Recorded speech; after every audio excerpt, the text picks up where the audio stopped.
தாத்தா டாக்டர் ஊவேசா பிறந்த நாள் தமிழ் இலக்கிய மறுமலர்ச்சி நாளாக கொண்டாடப்படும் என்று சட்டப்பேரவையில் முதலமைச்சர் மு.க.ஸ்டாலின் அறிவித்துள்ளார். சட்டப்பேரவையில் உறுப்பினர் கே.பி. முனுசாமி முன்வைத்த இந்த கோரிக்கைக்கு பதிலளித்த அமைச்சர் மு.பெ. சாமிநாதன், தமிழ் தாத்தா ஊவேசா பற்றி தெரிவித்த கருத்துக்களுக்கு மாற்று கருத்து இல்லை என்று கூறினார். உறுப்பினரின் நியாயமான கோரிக்கை மீது பரிசீலனை செய்து நடவடிக்கை எடுக்கப்படும் என்றும் அமைச்சர் பதிலளித்தார். தொடர்ந்து பேசிய முதலமைச்சர் மு.க.ஸ்டாலின், டாக்டர் ஊவேசா பிறந்த நாளை தமிழ் இலக்கிய மறுமலர்ச்சி நாளாக அறிவிக்க வேண்டும் என்ற உறுப்பினரின் கோரிக்கை நிச்சயமாக நிறைவேற்றப்படும் என்று தெரிவித்தார். தமிழ் தாத்தா ஊவேசா அவர்களை பற்றி இங்கே மாண்புமிகு உறுப்பினர் அவர்கள் பல்வேறு கருத்துக்களை எடுத்து சொன்னார்கள். முழு கருத்துக்களும் நாங்கள் ஏற்றுக்கொள்கிறோம். அதில் எந்த மாற்று கருத்தும் இல்லை. மாண்புமிகு முதலமைச்சருடைய வழிகாட்டுதலோடு நிச்சயமாக இந்த துறையின் சார்பில் அவருக்கு மரியாதை செய்கின்ற வகையில் நிச்சயமாக வரும் காலத்தில் அதுக்காக அரசு பரிசீலிக்கும்.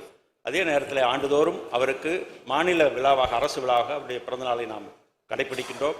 சென்னை கடற்கரை சாலையில் உள்ள அவருடைய திருவுருவ சிலைக்கு மாலை அணிவிக்கிறோம்.